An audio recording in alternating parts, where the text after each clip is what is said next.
It's time for Wise Money with Korhorn Financial Group with financial advisors Kevin Korhorn, Mike Bernard, and Josh Gregory. Welcome to another episode of Wise Money with Korhorn Financial Group, where every week we're helping you take your next wise step in your financial life. Thanks for being with us today. My name is Mike Bernard. I am your host. I'm also one of the certified financial planners on the show. Thanks for being with us. Here with me in the KFG studios, certified financial planner and my business partner, Josh Gregory. And again, joining us from Atlanta, Georgia, certified financial planner and founder of Korhorn Financial Group, Kevin Korhorn. You know, going through a divorce can be very painful, both emotionally and relationally, but it also turns your financial life just totally upside down. And sadly, we've had the experience of helping people navigate the financial transitions that divorce causes. And we're going to share our insights to help those of you who may be in this tough spot today. This topic and listener questions on this hour of Wise Money. Yeah, that's right. If you have questions, reach out to us. You can do so a few different ways. You can call or text 574-222-2000. That's 574-222-2000. Online, you can check us out there and submit a question. Just search wisemoneyradio.com. And then lastly, all over social media, Facebook, YouTube, Twitter, and Instagram. Yep. Just search Wise Money Show, and I'd encourage you to subscribe to that and follow us there, but you can submit questions there as well. Okay, so we are in the second week of our series about being suddenly single and some of the financial decisions that you need to make and what financially those transitions will look like. And last week we talked about being suddenly single because of the death of your spouse, which is just emotional. And today's topic is no less emotional, and there's certainly some just some big decisions that you need to make, and that is finding yourself suddenly single due to a divorce. So when you're in that situation, once again, there's some really big financial decisions that you need to make. Let's start talking about some of those early decisions that you need to be aware of. Well, in my mind, the really big early decision is actually maybe just a series of small ones. It's making sure that when your household is being split in two all of a sudden, all the foundation that had been in place is being disrupted. And so you need to stabilize things. You need to put in place your 5 most basic needs first so that you can now have a base to operate on. I'm talking about basic housing, basic transportation, basic food, basic clothing, and basic health care. Those 5 things are the basis of any new budget or new cash flow plan that you're going to have. And the reason I kept saying basic is because sometimes the temptation is to have more than you even really need as you're setting up your kind of new life moving forward. Maybe you're trying to replicate what you once had together with your former spouse. And instead, I think making sure that you've got your needs covered and start to get a feel for your new cash flow position so that you know what kind of money is going to be available to start building towards the future, maybe even kind of digging your way out of a frequent hole that is often created during the divorce process, unfortunately. Yeah, I think one of the decisions, the most important decisions you need to make is the decision to grieve and really, really tackle that work, because as you work yourself through the grieving process and you get healthier emotionally, you will be able to make better decisions. And so as you're working through the grieving process, one of the things that I've often seen is people say, listen, I was married and things were this way. Now I'm going to be divorced and things are going to be the exact same way. And if you're trying to hold on to the exact same picture, one of the risks is financially it's not sustainable. And I've seen people respond out of pain or other things that they're experiencing and saying, no, it's going to be the exact same way. No, we had enough income to fully educate our children. I'm going to fully educate them, even if that means I'm taking out excessive student loans that won't get paid. Or Phil, there's all kinds of different decisions that when you are emotionally raw, it's very hard to make really great decisions. So the more you're willing to dive into the work of grieving and working through that process, the better position you're going to be in when it's time to sit down with your financial planner who is certified and work through, okay, now I have to build a new budget. Well, the way it used to be isn't the way it's going to be. Now I have to do something different with my housing. The way it used to be might not be the way it's going to be. And there are a whole host of these issues that you're going to have to walk through in every scenario where you say it's not going to be the way it was before. It can feel like, well, wait a minute, I just pulled the scab off and the wound is raw all over again. So part of the process is making sure you're working with someone who has the kind of the right EQ, emotional ability to walk you through these things and to kind of enter into it and hurt with you, but get you to a better place, financially, especially. That's good stuff, Kevin. Yeah, That's awesome. That's why I'm glad again that there's three of us doing this show, because that was helpful for me to hear. And I even think about making sure, just like last week, one of the first early decisions that you need to make is who's your CFO. And if you and your spouse had one, and then you're going through a divorce, I mean, we've been part of that awkward situation. Can you serve both of us separately? And that's where I mean, there's a benefit of working with a team of financial professionals, because often no one wants to be in a conflicted situation, and even in a healthy separation and a cordial separation, can be helpful to have different financial advisors working with each of the individuals to have a smooth transition. And so that was very helpful. I think of one that I just want to point one out that Josh mentioned sort of in passing. And that's health insurance. You listed that as one of the basic needs, but I just want to emphasize that as one of the really, really big decisions that people need to make when you're going through this is, how will I be covered for health purposes, for health insurance? And sometimes there's COBRA there that can extend even longer than if you were just retired. Most times you think of COBRA, that's an 18-month extension. With a divorce, it can be longer than that. But also, if your income has changed, we already talked about in last week's episode of Suddenly Single that COBRA can be pretty expensive. Your income change might all of a sudden make it a better idea for you to look to the marketplace and get some premium tax credit. So figuring out your health insurance is a big one. And then, like Josh said, the budget. I had some clients who I'd served for over 10 years share with me the bad news early this year that they were separating and getting a divorce. And it is hard. I mean, the first thing I said is, are you sure? Like, have you guys done everything? Yeah, listen, I'm a prayer. I'm going to keep praying that you guys can reconcile. And as the year went on, they did ultimately get a divorce. And that was the first thing. And it was hard. But if you don't have a certified financial planner in your life who's kind of pushing you and holding up the mirror of reality, like Kevin mentioned, that, hey, things are different. And I love you and I want the best for you, but things are different. And we've got to have a different approach now. You're going to, if you don't have that, you really need that. When you're starting over, so to speak, after a divorce, in a way, you're kind of going back to the very beginning of building a new foundation and putting all new habits in place, new elements of your financial plan. And so much of what we're going to talk about on this show for those who are starting over really still applies to those who are just getting started for the very first time as well. That's true. And, you mentioned things like putting a budget in place.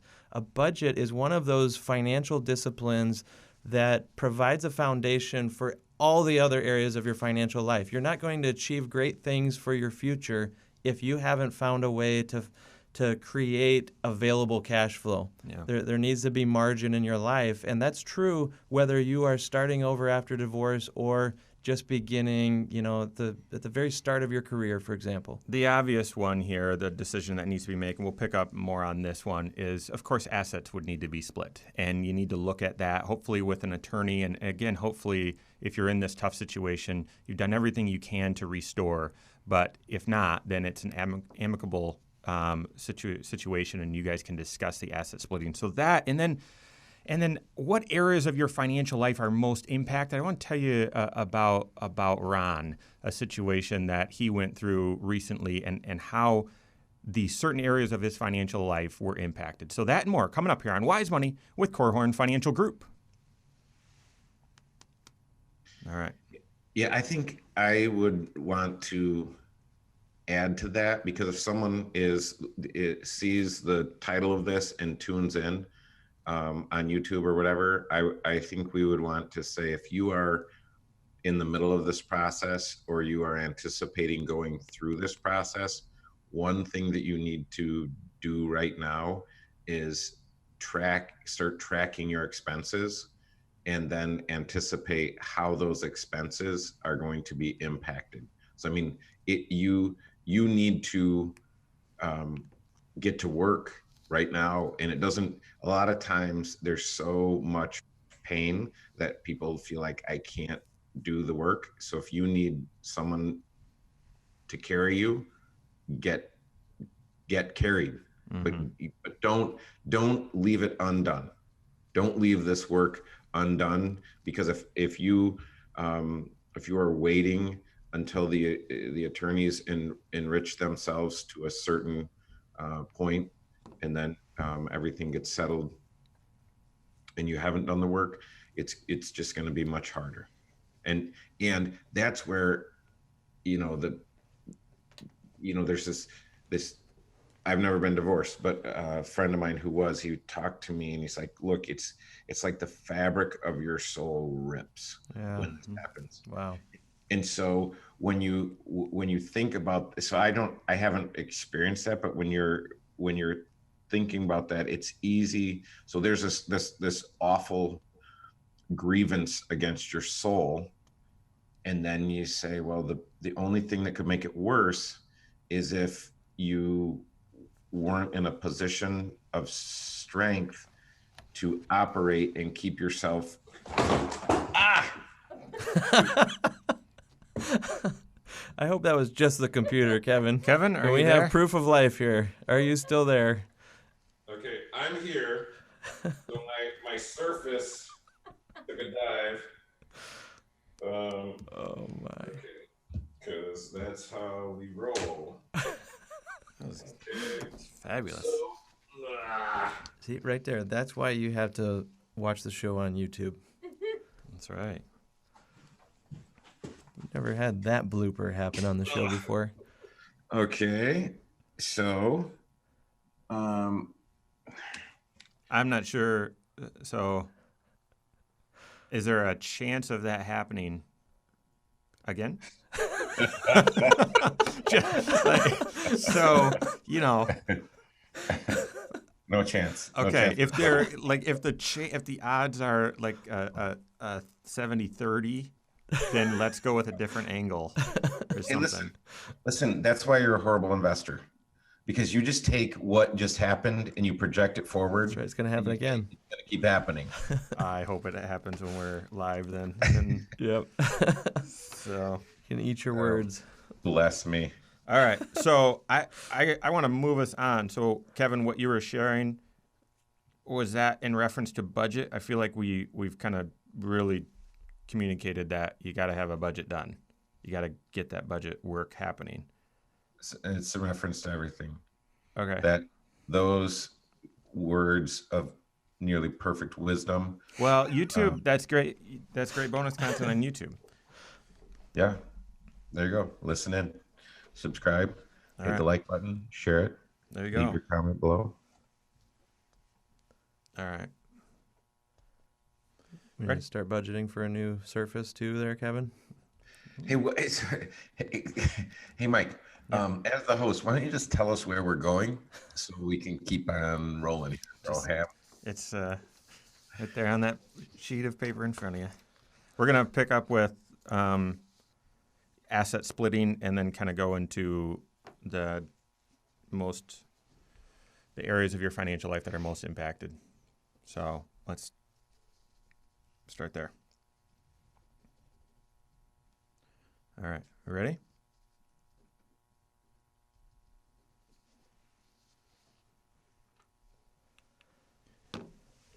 financially, if you go through a divorce, your financial life gets turned upside down and all sorts of change. And often it's like starting over financially. What are the key decisions that you need to make? What areas of your financial life are most impacted? And what are some of the mistakes that we've seen people make financially along the way that we can help you avoid? That and more coming up here on Wise Money with Korhorn Financial Group. Thanks for being with us. My name's Mike Bernard. Here with me in the KFC studios, Josh Gregory, and then joining us from Atlanta, Georgia, Kevin Korhorn. If you want to grab more content about from the Wise Money Show, I would encourage you to follow us on social media, wherever you do your social media-ing, Facebook, YouTube, Twitter, Instagram. Just follow us there. You can submit questions there as well and get updates on all of the content that we're pushing out. So thanks for doing that. All right, we are in the middle of our series about being suddenly single. And last week was about the sudden passing of a spouse and how you kind of pick up the pieces financially and forge forward. Is a similar situation today. We're talking about the event of going through a divorce and financially what the ramifications are. We left off on some of the big decisions that you need to make, and we talked about budgeting and even some bonus content. If you're following on YouTube, we were talking about the importance of that it's really a couple different budgets. You've got a budget for where you are right now or maybe where you were when you were married, but then you also need to forecast what the new budget's going to look like, what the new expenses are, what the new income will be, and sort of look ahead when you're doing your budgeting. The other thing that you really need to do is work on splitting the assets, which, I would hope there isn't any spitefulness there and that you're trying to make things unequal. Let's just assume that you can split it fairly. But those are some of the big decisions you need to make, because often those have tax ramifications to them and then big ramifications as you look about forging forward with your financial life. So let me tell you about Ron as we transition to talking about what areas of your financial life are most impacted. So we started working with Ron a couple years ago, and a couple years before that, he had gone through a really painful divorce and shared that with me and Ben DeBach, one of our other advisors here. And he talked about how financially he had made progress. He had been a hard worker and a saver, and they'd made progress financially. And it was going through the divorce, his financial life, he had to start over. As he said, it felt like he was starting over and things were wiped out. And again, I didn't get into those details. However, he knew the certain areas of his financial life that really needed focus. He wasn't working with a financial planner at that time, but he knew, all right, I've got to get my budget really in line now. So present financial position, I've got to save up cash and I've got to pay down this debt. Check, did that. Sacrificed incredibly, reduced his lifestyle, sacrificed incredibly. Secondly, needed to start saving and play catch up on his investments. So instead of listening to a lot of financial professionals say, you got to save 10 or 15%, he was saving 25 to 30%.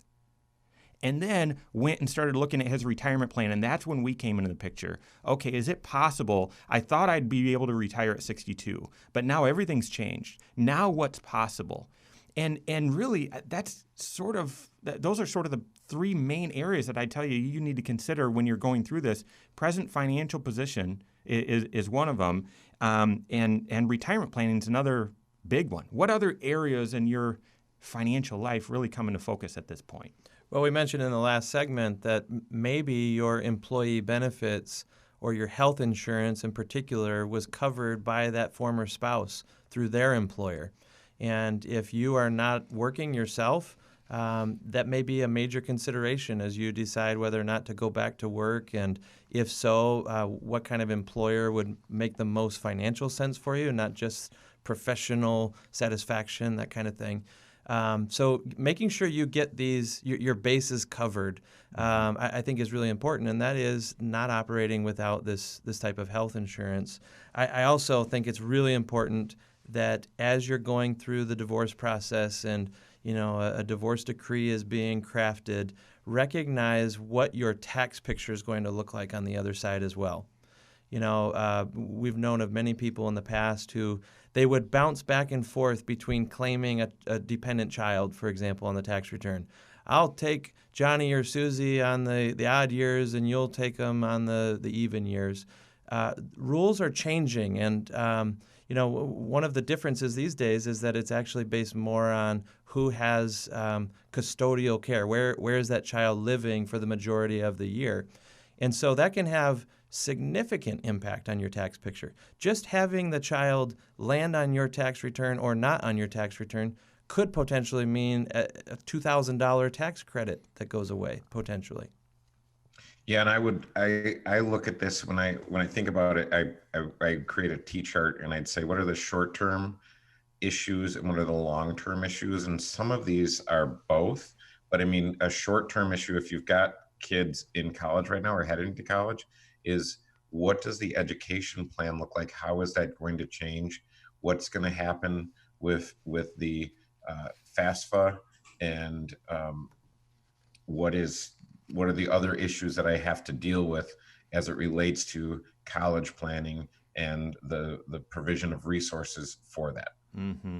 I also think of estate planning and a situation that's come up just recently again, where some folks have just split up that I've been serving. It was, I mean, she was quite aware of it, and she said, "Okay, we've got to update beneficiaries, and I've got to get a new will done." In fact, one of the mistakes, we'll talk about this in a second. I'll just tell you though, one of the mistakes that she made is the divorce attorney said, "Well, I can update your will and get a new estate plan for you."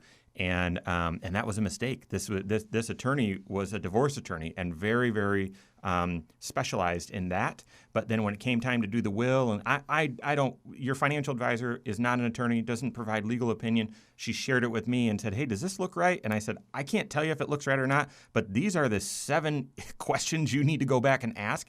And it turns out that the divorce attorney said, "Yeah, I apologize," and the client ended up going to an actual estate planning attorney to get the new will done. So estate planning's a big area of focus, not just for the documents, but for beneficiaries too. That's the one that slips through the cracks, right? You forget about that account that you have from a past employer. Your 401k beneficiary was set to your former spouse. And we've even seen and heard stories of folks who maybe someday remarry.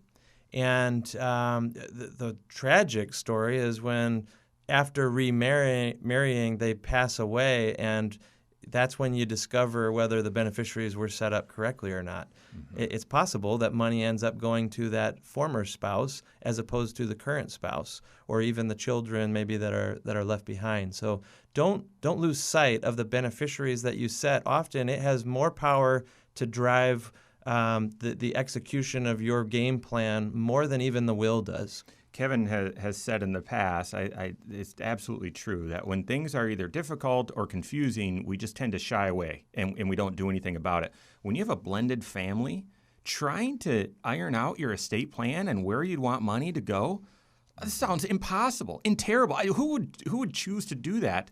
But you've got to. You have to. And that's where, again, working with a certified financial planner who can, Kevin, what do we say? Hit you with the velvet hammer, encourage you, motivate you to say, "Hey, how can I help you with this?" Well, you kind of can't. Well, I'll just keep holding you accountable. Hey, we've got to get this set up. You guys have to make some decisions about this so that you have clear intentions and everything's laid out there.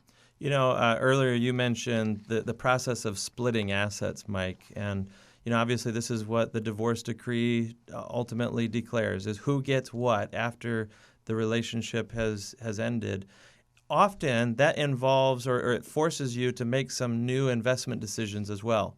If suddenly you are now the owner of half of your former spouse's 401k, it may or may not be invested in a way that is appropriate for you moving forward, because you don't know how the rest of the portfolio was once structured. There may be some imbalances that are created when you're only managing part of the pie. Yeah. So retooling, rethinking how you're going to approach the investments that you're now left to care for is a really important step that you don't want to miss along the way. I mean, that's really where the couple big mistakes start. But I'm gonna have you sit on the edge of your seat for a second. But to touch on that, I mean, those are some decisions that maybe you didn't have to make in the past when you and your spouse, when you guys were married, maybe your spouse is the one that made the investment decisions and how are things structured. Now all of a sudden, new assets are thrust under your care, and you've got to make some decisions. You might not feel qualified or feel comfortable doing that. And again, working with a certified financial planner will help. So, all right, what are the big mistakes going through this process? Gosh, I'm thinking of two that I've seen several make. We're going to help point those out so you avoid them. That and more coming up here on Wise Money with Korhorn Financial Group. Hey, so I'm sorry.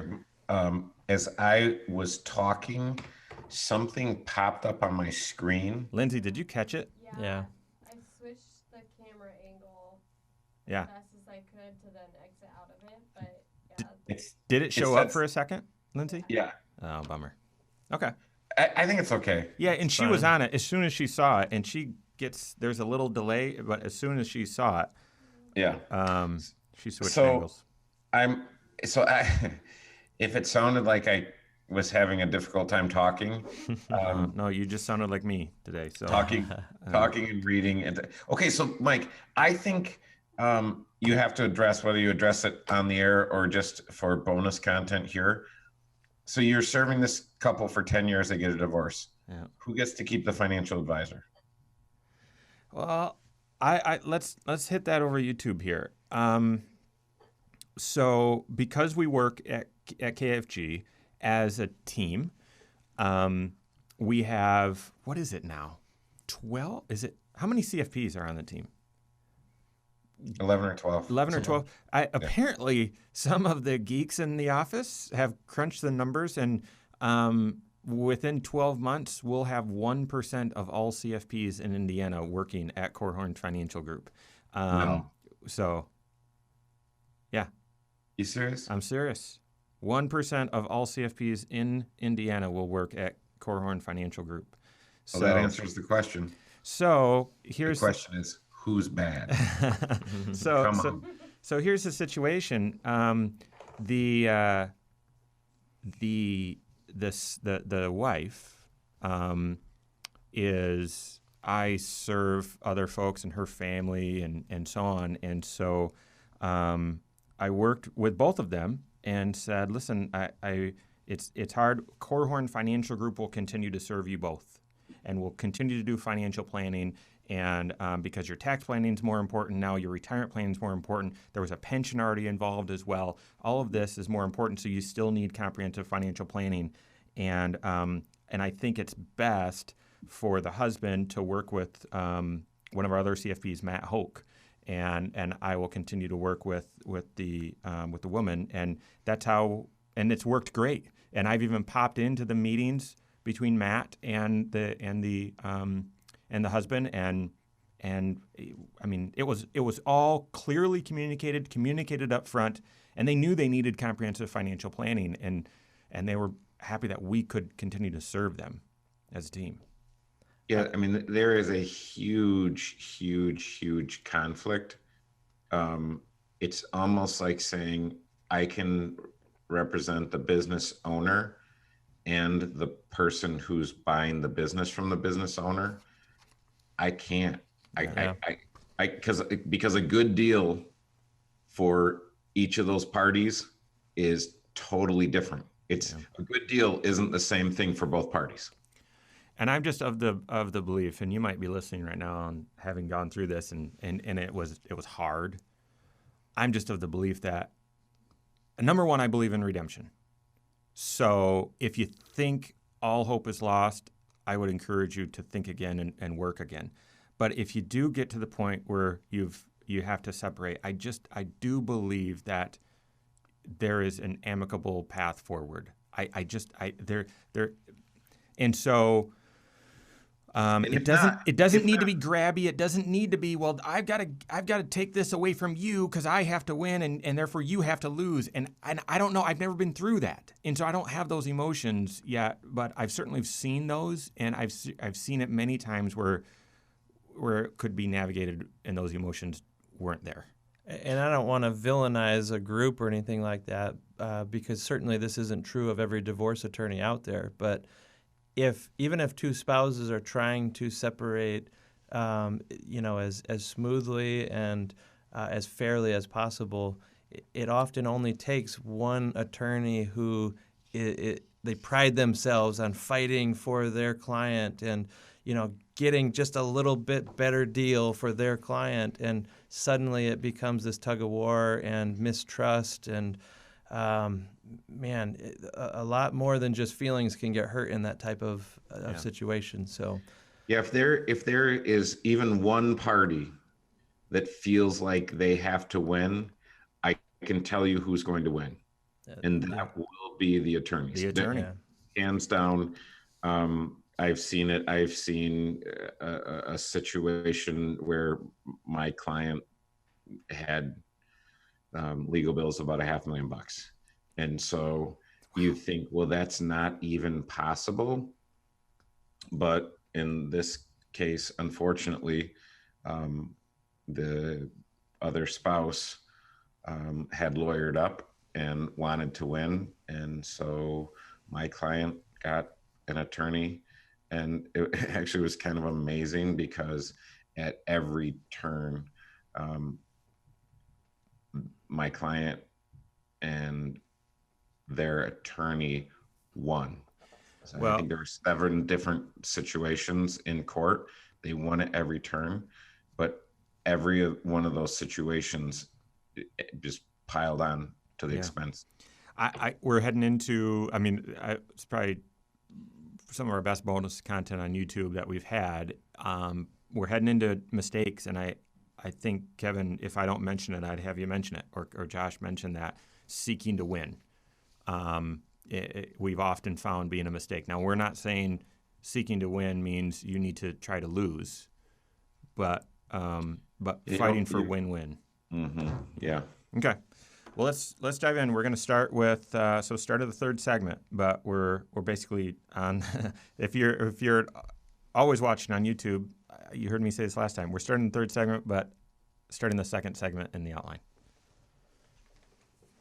So, okay, let me get my head on straight here. Where we're going.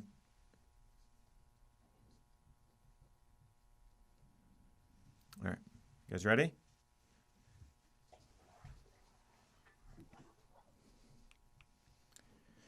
As I personally have had the opportunity to help folks financially as they navigate the very difficult and emotional transition of a divorce, there is one mistake that I've seen over and over and over again, and it's one that many attorneys aren't even aware of, and they sort of lead people right into. We've got that coming up here. This is Wise Money with Korhorn Financial Group. Thanks for being with us. My name is Mike Bernard. Here with me in the KFG studios, Josh Gregory, joining us online, actually from Atlanta, Georgia, Kevin Korhorn. If you are not watching on the YouTube channel, I'd encourage you to check out the show and the content there. Even while Kevin's in Atlanta, we are video recording both the show and him there, and every episode is right there on the YouTube channel. So find us at The Wise Money Show and subscribe to the show there. We're going to be pushing out new videos and other content, so make sure you hit that notification button as well so that you're up to date on all new content that's pushed out that way. All right, so let's talk about some of the big mistakes, financial mistakes that people make when they're going through this just awful transition. And it deals with splitting assets, in particular retirement accounts. It seems sort of obvious that, let's say, in a marriage, you've built up the asset of your house, but then you've built up, let's just keep the math easy for my sake, $100,000 in a retirement account. All right, well, we're splitting things evenly, so we each get half the house, theoretically, and we each take that, let's take that $100,000 retirement account and cut it in half. I'll give you 50 and I'll keep 50. Well, when you take money out of a retirement account, who has an IOU? Uncle Sam. And I have just seen so many attorneys just turn a blind eye to the way to structure that where it's not taxable.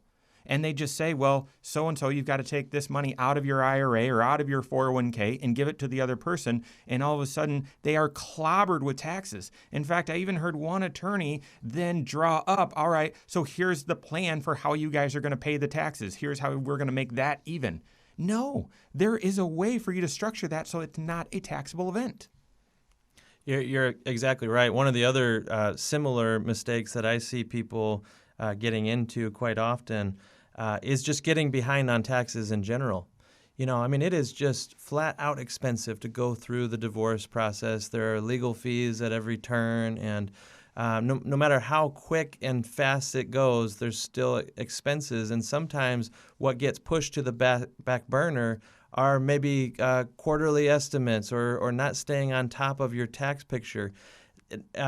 Sometimes in a married situation where two spouses are both working, they may or may not be both paying into federal and state taxes equally or proportionately even. And so when suddenly those two incomes are separated onto two separate tax returns, it's possible that maybe you are the spouse that was kind of under withholding. And now you're left realizing the first time you go to file your tax return that maybe you made the mistake that Mike just mentioned, but you also maybe made the mistake of taking your eye off the ball with your taxes because you've been distracted with so many other things during the transition. One of the basic needs that Josh mentioned is you got to figure out housing. Another mistake is seeing someone take all of the retirement money out, paying the taxes to avoid a mortgage or something like that, or to stay in the house. That's one of the other mistakes is I got to stay in the house. Well, I know. I mean, and it's hard to move, and you might not be able to move or whatever, but staying in the big house or with a big payment and big property taxes just on your own might be a huge mistake.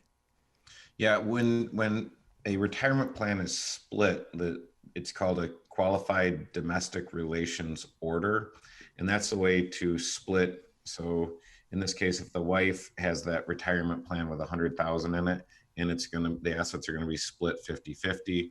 So now the wife's retirement plan is cut in half, and half goes to the husband. The husband can take that money out and pay taxes on it. He'll have to pay income taxes, so federal and state if you have a state income tax. But the one thing that goes away there is the 10% penalty if I'm doing it before 59 and a half. And so a lot of times it's tempting to say, hey, I'm just going to take the money out. I'm going to do something with the money. I'm going to pay off my car. I'm going to put it on my mortgage. I'm going to fill in the blank. And I would encourage you to have just an incredible plan for every dollar before you take any action, because it'd be easy to take that money out and get it out of a tax deferred position and then realize later, hey, I needed that money in a tax deferred position in order to reach my financial goals. Or I needed that in an IRA because I'm the spouse that has little or no taxes due on an ongoing basis, and I could be converting that IRA money to a Roth IRA. So there are all kinds of planning considerations that you don't want to give up options if it's at all avoidable. That's right. I mean, you're talking about not accidentally giving up some of the benefits of tax deferral or keeping certain money into certain tax shelters.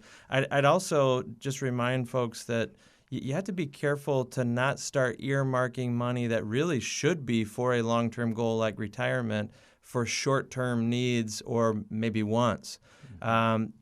Even if it's a need potentially that's tied to the children, for example. It is a financial reality that in some way, somehow, the children going through the divorce as well, financially there could be implications to them, especially when it comes to college. It may be harder for the two spouses separately to help out with college expenses as compared to if they were still all one family together. And so it may be tempting to say, you know what, I'm just going to use some of that retirement money to alleviate some of the financial impact on the kids. I want this to be, I want them to be as unaffected as possible.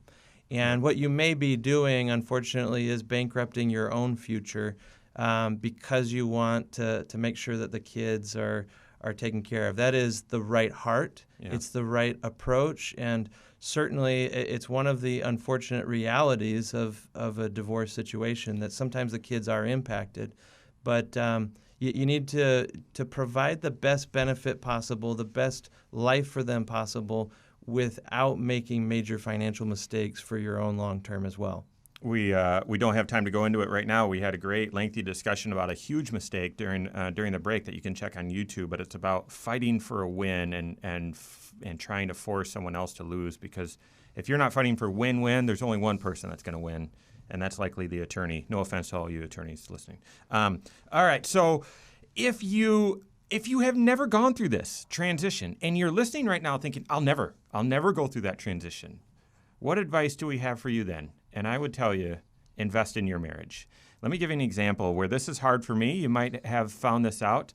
I'm a financial hoarder, if you will. It's hard for me to spend money now. I'm a little less stingy these days, but there was a time when we came into some dollars and it was either a gift or a tax refund or something, and I do the planning and try to keep Cindy up to speed as well.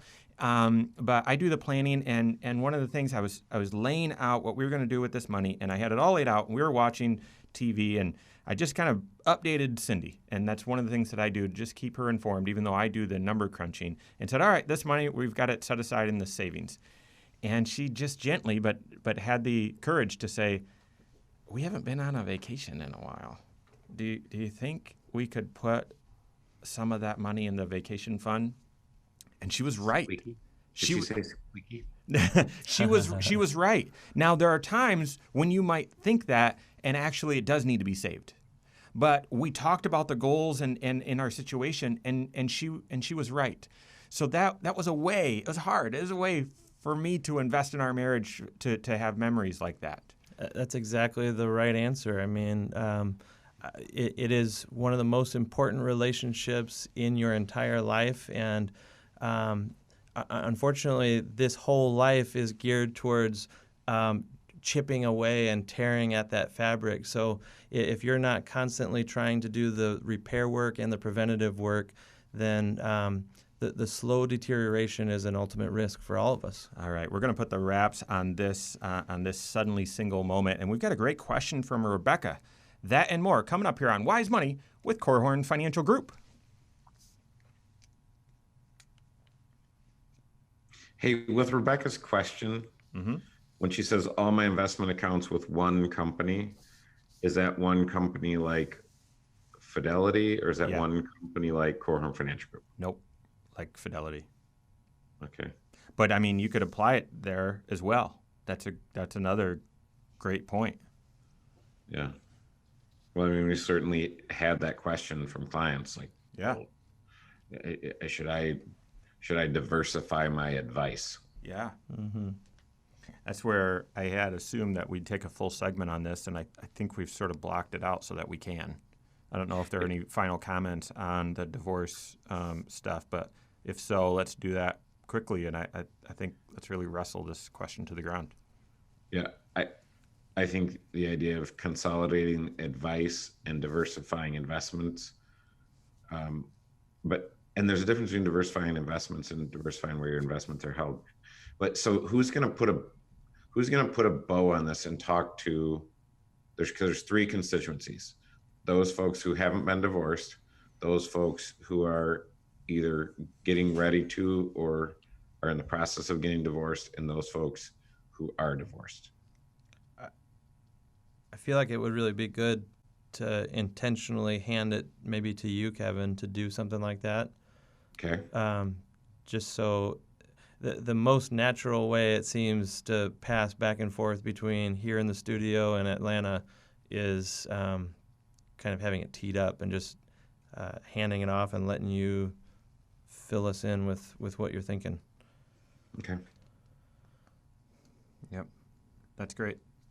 Okay, so I'll intro us, and I will say something about, all right, to kind of put this all together. Kevin, how would you summarize? Something like that. Perfect. Cool. All right. Thanks for being with us. This is Wise Money with Korhorn Financial Group. My name's Mike Bernard, here with me in the KFG studios. Josh Gregory, Kevin Korhorn's joining us from Atlanta, Georgia. Thanks for being with us. If you've missed anything, I'd encourage you can find every episode of the show, as well as this one, on podcast, also on YouTube. Just search Wise Money Show, and wherever you're at, I'd encourage you to subscribe to it, rate the show as well, post any comments and all of that. Turn on notifications. We're doing more and more content, videos, pushing that stuff out, and so you hit that notification button, and you'll be up to speed at all time with all content.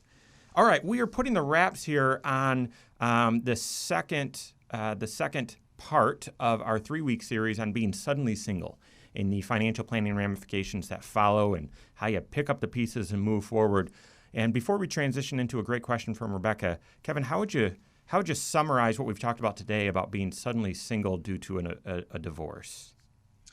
Well, I would look, if we look at the distribution across the bell curve, there's several groups that we're talking to. One would be married, one would be I'm getting divorced, another would be divorced. So if you fall, and there are other categories other than that, but if you fall into one of those three, if you're married right now, I'm just going to repeat something from the last segment. It is invest heavily in your marriage and make this your last marriage. No matter how many times you've been married, make this marriage your last one. And that requires a lot of things. Marriage is like an empty box, and the only way to get stuff out of it is to put stuff into it. And so you have to be very intentional about putting stuff in and investing in your marriage. And that's how you're going to end up getting things out of it. If you're in the process of getting divorced, our heart goes out to you. We are believers in redemption and redemption stories. But if this is your path right now, we want to just encourage you and give you hope and tell you, hey, make sure you're doing the hard work on with your financial life, because if you don't and you end up, number one, divorced, and number two, in a financial hole, and the second one was avoidable, you're going to have regrets, and it's not going to go well for you. So I want to encourage you, get help, get your advocate, someone who's helping you figure out what a win-win is going to look like. Strive for that with your spouse, who's going to be your ex-spouse, and make sure you're working with a certified financial planner. If you're divorced, I would work with your financial planner and say, listen, we need to paint on the canvas a different picture. It's a different picture now than the picture before you were divorced. And that can be horribly painful. And the idea of that might just stop you in your tracks. I would encourage you to just take the next step. I would encourage you that there's hope. And once you get into it and you start doing the work, if you're working with the right person, that work will actually bring healing, and it will give you energy. So I would say go find that financial planner, make sure they're certified, make sure they're squarely in your corner, and they are going to support you and help you do the things that you want to get done anyway. Very well said. All right. Great job. All right. Let's transition here. I've got a great question here. Rebecca's a friend of mine, lives in Washington, D.C., and we were talking the other day, and she had this question. I said, "Oh, that's great for the show. I'm gonna lay it out there for other people to hear the answer as well." But so here's what she asked: having all of my investment accounts at one company, like a Fidelity or Charles Schwab, something like that, having all my investment accounts at one company seems like having all my eggs in one basket. Is that correct? Am I thinking about that right? Should I be nervous about that? Yeah, it's an interesting question, and I'm not sure if the nervousness is just fear of some sort of financial shenanigans going on or what, but this question of what is true diversification, or how do you truly achieve diversification? We hear the phrase, don't have all your eggs in one basket, and sometimes that leads people to say, therefore I need to have multiple financial advisors. I've got to keep them honest. I'm remembering a gentleman by the name of Jim who's since passed away, but I worked with Jim for years and years, and for the first maybe 5 years, he had at least 2 advisors, and he would take my advice to his other advisor, and he would bring his other advisor's advice to me, and he was kind of fact-checking, and he wanted to see how the advice would be playing out. Ultimately, Jim came to the conclusion, and I think it was the wise one. That sounds biased to say this, but he settled on having one advisor. And I'm thankful, and I was honored that I got to play that role in his life. But what I think we were able to achieve was actually better diversification of his investments by having a single game plan for his overall financial life. Instead of going to multiple professionals and each one having their own version of what they think your future could look like or how to achieve that ideal future, instead have one picture of the future and align all of your financial strategies and game plan, including your investments, towards achieving that one goal. Yeah. And honestly, I believe that after he made the switch and we were helping him to manage his entire portfolio, the diversification of the underlying investments went way up because we were able to help guide him on all of the areas instead of him having some money tucked away over here and us only controlling or guiding just part of the portfolio. Yeah, I think it's a great question, Rebecca. And the world of personal finance is oftentimes very confusing. But when you look at having all of your investment accounts in one company, a lot of times people think, okay, if I've got all my investment accounts at Schwab, I need to be diversified. Well, Schwab is actually a custodian. So you likely don't have any investment in Schwab. If you're at Fidelity, you don't have any investment in Fidelity itself. Fidelity is a privately held company.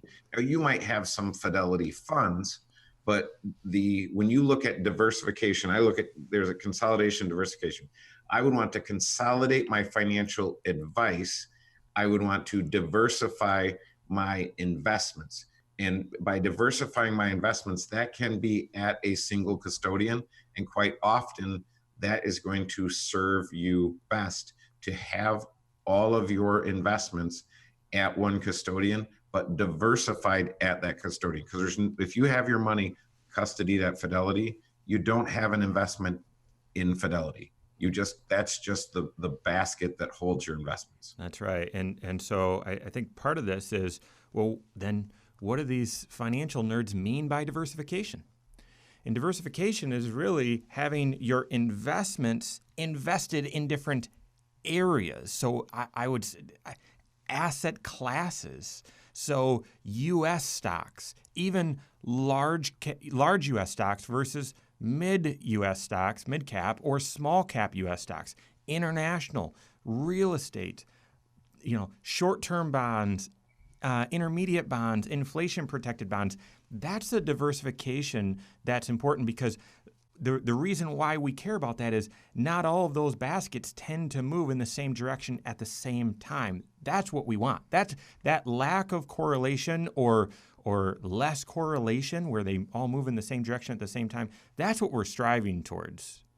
And so you can achieve that diversification by using different investments all within the same company, and you really shouldn't feel more at risk there because we're getting that diversification of your investments.